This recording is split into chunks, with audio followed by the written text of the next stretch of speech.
Olá, meus amores, vamos começar a nossa aula sobre arte grega antiga. Primeiramente, eu gostaria de ler alguns textinhos para a gente poder introduzir essa aula, ok? Então, a gente começa com esse primeiro momento aqui.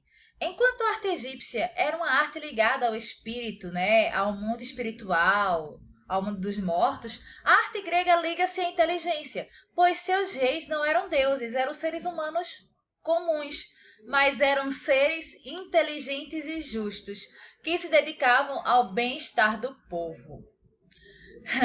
Bem interessante, né? E bem diferente do que a gente viu com os egípcios. A arte grega voltava-se para o gozo da vida presente. O gozo aqui é como se fosse a valorização, ao prazer, né? Do presente, do agora, né?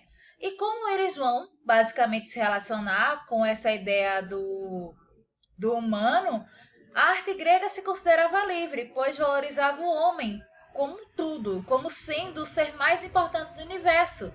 E a inteligência humana era superior ao conceito de fé, pois esse conceito de fé era encontrado na civilização egípcia. A grega ela vai ser diferente, tá? Então, os gregos eles vão em busca basicamente de três coisas na sua arte, tá? Que é o equilíbrio, o ritmo e a harmonia, porque esses três, segundo os gregos, davam o caminho para eles encontrarem a perfeição. Maravilhoso, né? Olha só essa escultura grega e esse último trechinho para a gente começar a ver, ok? Alguns estilos artísticos. A gente vai ver.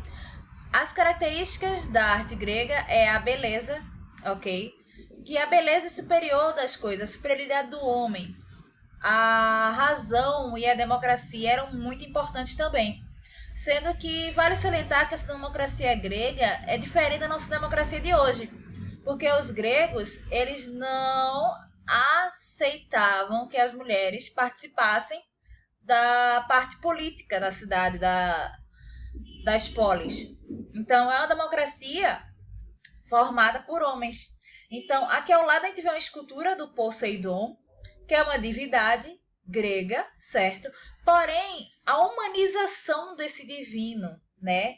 E essa estética que busca essa harmonia, essa perfeição. Olha a musculatura dessa estátua. Você vê, ó, a barriguinha de tanquinho, todo o músculo aqui do braço, esse cabelo com essa barba. Olha essa mão, a força que ela tem ao segurar, né? Você vê a pressão. Então, essa busca por essa estética, né, que trazia uma harmonia, mas trazia um belo, porque querendo ou não, eles estavam mostrando a superioridade do homem. Ok? Então o ser humano iria investigar como esse corpo humano é e a partir daí colocar na escultura. Lindo, maravilhoso. Vamos agora para a arquitetura, ok? A gente vai encontrar alguns prédios bem conhecidos de nós ainda hoje em dia, sendo que eles vão ter características próprias na Grécia, tá? A gente vê primeiro aqui os templos, que são importantíssimos porque é a morada do divino. E os teatros, que são basicamente os lugares do lúdico, que a gente vai falar desses dois um pouquinho melhor, tá? Nos próximos slides. Mas, só para a gente fazer um parêntese, esses dois aqui, tá? Que é os ginásios, o lugar que é destinado ao culto do físico. É o ginásio de ginástica mesmo, né? Para transformar esse corpo. Por quê? Eu valorizo o homem, então o homem possui um corpo. E esse corpo tem que ser cuidado, tem que ser valorizado, tem que ser preparado, tá? Lembrem, a Grécia é formada por várias cidades-estados e cada cidade-estado vai ter um princípio próprio, uma filosofia própria, ok? Se vocês lembrarem de Esparta, eles tinham esse culto ao corpo porque eles queriam formar, né, essas crianças, esses jovens em soldados. Então tinha toda uma relação com essa, não só questão estética, mas com esse cuidado do corpo para evoluir fisicamente. E outro lugar bem importante para os gregos era a praça. que era o lugar destinado, o lugar que eles se reuniam para conversar filosoficamente. Eram lugares que eles basicamente, né, se reuniam para filosofar. Hoje a gente tem as praças que a gente vai comer um churros ou um sorvete e vai conversar bobagem, Big Brother, novela, né? Aqui não, eles iam discutir filosoficamente, eram espaços de troca filosófica, ok? Então, para os dois que eu não falei muito, vamos lá. Primeira parte, templos, ok? Que são uma das edificações mais marcantes dessa arquitetura grega. Cada cidade-estado vai ter vários templos, porém tem um templo principal, que é da divindade principal da cidade-estado. Comparando com a nossa sociedade atual, quando a gente pensa nas cidades, elas têm o padroeiro. É uma coisa similar, tá? Claro, nós temos uma outra religiosidade, um outro pensamento, uma outra filosofia vinculada à religião. Mas cada cidade-estado tinha a sua divindade, né, principal. Então, um dos templos mais conhecidos, certo, é o Pártenon. Ele fica na cidade, na Acrópole, porque é a cidade alta. Porque, querendo ou não, Atenas era uma cidade que ficava ao alto. Então, a Acrópole de Atenas, onde o Pártenon era o templo dedicado à deusa Atena. Que é aquela deusa que quem gosta de Cavaleiros do Zodíaco sabe, né? Ok? A Saori, que é a reencarnação de Atena. Ok? Então, a deusa Atena, que é a deusa da sabedoria, porém também a deusa da guerra justa. Então, esse aqui era o templo dedicado a ela. Claro, ele está em ruínas, porque ele tem mais de 25 séculos, não, 25 mil, sei lá. Ele é bem antigo, ele é do século V a.C., então estamos no século XX, então 25 séculos, assim, de história. Então, é bastante tempo, né? 5 a.C., 20 depois de Cristo, 25 aí. Só pra gente ter um cálculo básico de que esse prédio é bem antigo. E como ele já passou por momentos de invasões, e ele na época, ele tinha mais detalhes, tá?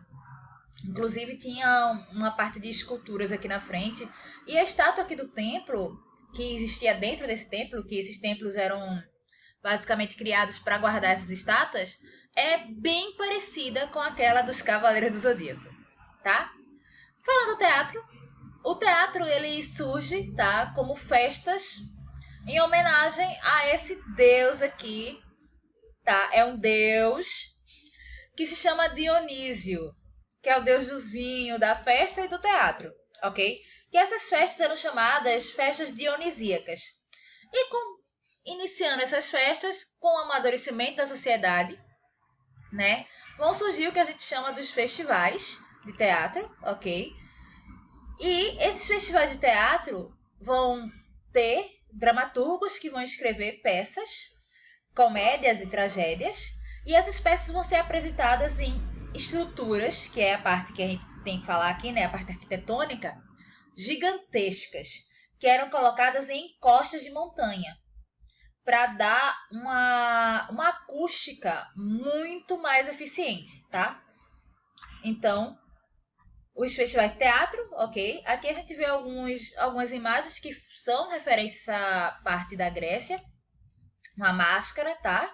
Então, quando a gente vê aquelas duas máscarazinhas, uma sorrindo e uma triste, essas máscaras são de origem grega, porque a sorrindo é a comédia, o símbolo da comédia, da literatura dramática da comédia. E a triste é a tragédia. Aqui a gente vê, tá, atores segurando as máscaras, porque tem toda uma estrutura de figurino para se fazer esses espetáculos, ok? Só para vocês terem noção de uma parte mais estrutural, ok? Um desenhozinho, para vocês terem essa noção do tamanho, tá? De como era a organização dessa estrutura desse teatro grego. Aqui é o proscênio, aqui é a orquestra, então as cenas aconteciam nessa área aqui. Aqui é a arquibancada, onde ficava o público, que dava bastante gente, dava umas 20 mil pessoas. É basicamente quase como se fosse um estádio de futebol para assistir uma peça de teatro.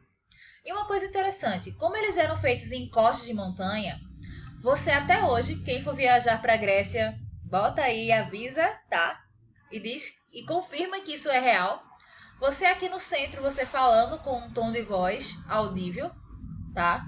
A pessoa que está aqui em cima escuta, porque essa estrutura aqui faz reverberar o som. Maravilhoso, né? Só para agora ter a foto, né, da estrutura. Olha aí, para vocês terem noção agora realmente, a noção do tamanho. Olha as pessoas. Se essa pessoa aqui, ó, falar, a pessoa que está aqui em cima vai escutar. Gregos fantásticos, ok? Lembra da referência da comédia tragédia? Pois é, aqui as máscaras, ó. Comédia, rindo, que geralmente nos textos da comédia eram sobre sátiras do cotidiano. E as tragédias eram referentes a heróis e a divindades. E como a gente sabe, tragédia, o final não é muito bom, né? Eu posso indicar depois alguns livros e algumas tragédias para vocês lerem. Mas a minha preferida é Medeia. Quem não conhece, dá um Google, depois pesquisa aqui. Essa tragédia é aquela que eu li e fiquei assim, como é possível? E é maravilhosa. É terrível, mas é maravilhosa. É arte, ok? Então, aqui tem mais algumas explicações sobre o teatro que vocês depois podem ler, né? Sobre a própria arte teatral grega, tá? E ao que os atores usam máscaras e tal, aí vocês dão uma lidinha porque esse material está disponível. Mas, só pra gente finalizar essa parte do teatro, eu quero chamar a atenção para vocês dessa escultura aqui. Essa aqui é a deusa Melpomone, quase não sai, né? Que é a deusa da tragédia. Os gregos que vocês sabem têm deuses para tudo. Tem Dionísio, que é o deus do teatro, e essa é Melpomone, uma deusa da tragédia, tá? Na próxima aula, a gente vai continuar falando sobre gregos. Bye!